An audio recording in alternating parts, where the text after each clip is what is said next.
Vamos falar um pouquinho sobre semelhança de triângulos. Por que precisamos falar deste tema? Porque muitas situações do cotidiano nós conseguimos descrevê-los na forma de triângulos. Então, a gente consegue fazer comparação de lados e medidas usando a triangulatura, certo? Também ele vai ser bem importante para dar sequência nos próximos conteúdos, como, por exemplo, o Teorema de Tales. Então, a gente precisa ter um pouquinho da noção dos três casos, tá? Três casos de congruência entre triângulos. O que significa esses três casos? É você verificar alguns elementos e afirmar que são figuras semelhantes. O primeiro caso é o chamado ângulo-ângulo. Se tiver dois ângulos de um triângulo que são iguais, você já de cara pode afirmar que esses triângulos eles são semelhantes. Por quê? Porque se eles têm ângulos correspondentes congruentes, os seus lados vão ser proporcionais, certo? Da primeira para a segunda figura, a gente observa que houve uma redução, tá? Não importa qual foi a razão, qual é a razão de semelhança, mas eu posso de cara afirmar que esses dois triângulos são semelhantes, por quê? Porque eles possuem ângulos correspondentes de mesma medida, 90 graus, 90 graus, 29 graus, 29 graus. Mas e o terceiro ângulo, professora? É a mesma medida? Então, vamos verificar se é a mesma medida.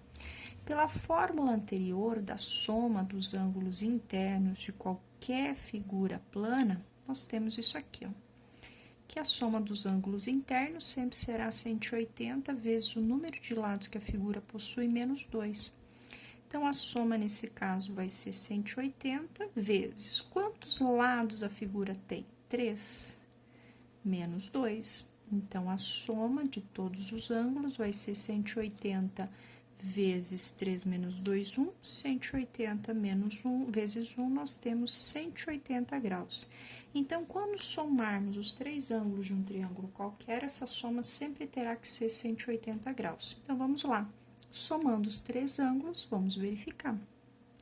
90 mais 29 mais o ângulo X, que vai ser o mesmo que está aqui, né? Porque se são ângulos correspondentes iguais, o ângulo de cima vai ser o mesmo, tá?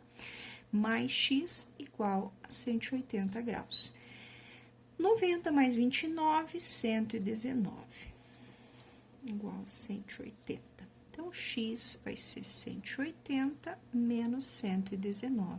Então, o ângulo x equivale a 61 graus. Então, aqui são 61 e aqui também são 61. Então, os três ângulos, eles são congruentes, então, se são congruentes, as figuras são semelhantes. O segundo caso é lado, ângulo, lado, ou seja, o ângulo compreendido entre dois lados de figuras que quer se comparar precisa ser igual e estes lados, eles precisam ser proporcionais, manter a proporção de semelhança. E aqui a gente tem uma proporção de semelhança. Comparando este lado com o seu correspondente, 7 dividido por 3,5 vai dar o mesmo valor que você comparar este lado com o seu correspondente, 5 dividido por 2,5. Quando dividimos 7 por 3,5, isto dá 2. Quando dividimos 5 por 2,5, isto também dá 2. Então, daqui sai que a nossa razão de semelhança é 2. Então, os lados são proporcionais, porque diminuíram proporcionalmente, e o ângulo compreendido entre eles é igual. Então, o caso lado, ângulo, lado, os lados correspondentes proporcionais e o ângulo compreendido entre eles precisa ser igual. E o terceiro e último caso é o caso lado, lado, lado. Precisa haver uma proporcionalidade entre todos os lados deste triângulo. E a gente observa que tem. Eles estão posicionados na mesma rotação, então não precisamos rotacionar nenhuma figura.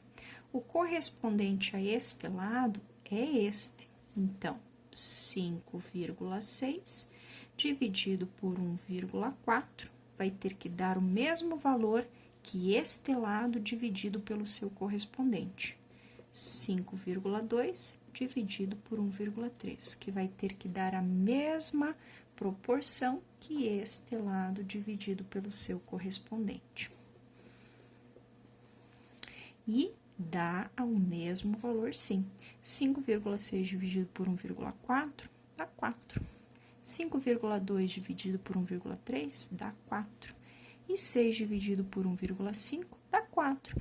Então, a proporção, a razão de semelhança entre esses triângulos é a razão 4. Por quê? Porque ficou-se reduzida a quarta parte cada um destes ângulos. Ângulos não, cada um desses lados. Essa propriedade de figuras semelhantes, ela nos ajuda a resolver situações como esta. Pois teve um matemático muito famoso, chamado Tales de Mileto, que ele conseguiu comprovar que quando dois objetos situados numa região plana, tá, observados no mesmo horário do dia, existe uma proporção entre a sua altura e o tamanho da sua sombra.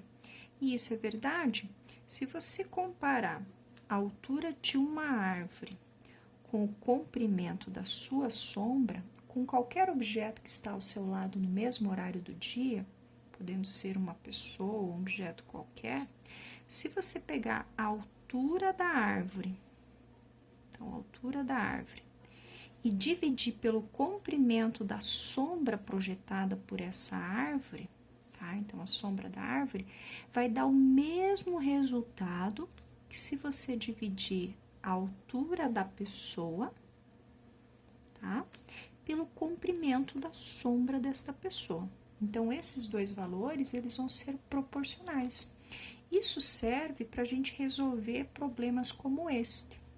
A sombra de um prédio num terreno plano, numa determinada hora do dia, mede 15 metros. Então, a sombra, 15 metros.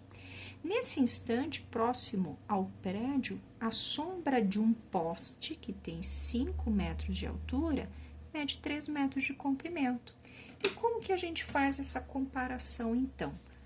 A gente sabe que ao dividir a altura do prédio pela sombra dele, dá o mesmo valor que se nós dividirmos a altura do poste pelo comprimento da sua sombra. Então, a altura do prédio dividido pela sombra do prédio é igual à altura do poste dividido pela sombra do poste. Qual é a altura do prédio? Não sabemos, é justamente o que a gente precisa determinar. Então, x. Qual o comprimento da sombra do prédio? 15. Qual é a altura do poste? 5 metros. Qual é o tamanho da sombra? 3 metros.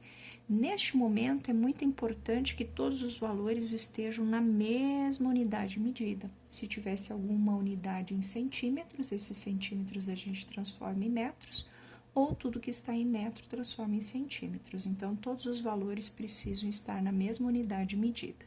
Sempre que temos duas frações separadas por um sinalzinho de igual, produto dos meios é igual ao produto dos extremos, né? Então, 3 vezes x, 3x, 5 vezes 15, 75. O 3 que está multiplicando passa dividindo. Então, 75 dividido por 3, logo a altura do prédio é de 25 metros, alternativa A.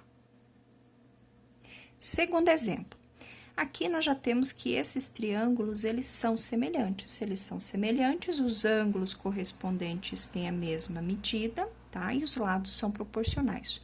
O objetivo é determinar o valor do lado x, a medida x, e da medida y. Então, vamos comparar esses lados, ok? Eu vou comparar o lado que eu tenho medida, então, o lado AB, que é 6, e eu vou verificar qual é o seu correspondente no outro lado. Tá? Então, no outro lado, tem que estar o lado entre um risquinho e 2 risquinhos. Um risquinho e 2, então, 2. Eu quero achar primeiro o valor do lado y. Então, y mais 4 sobre o seu correspondente. O lado que está entre 2 risquinhos e nenhum. 2 risquinhos e nenhum, y. Multiplicando o cruzado, nós temos 6y. O 2 precisa multiplicar por tudo, então, 2y mais 8. Separando os termos semelhantes,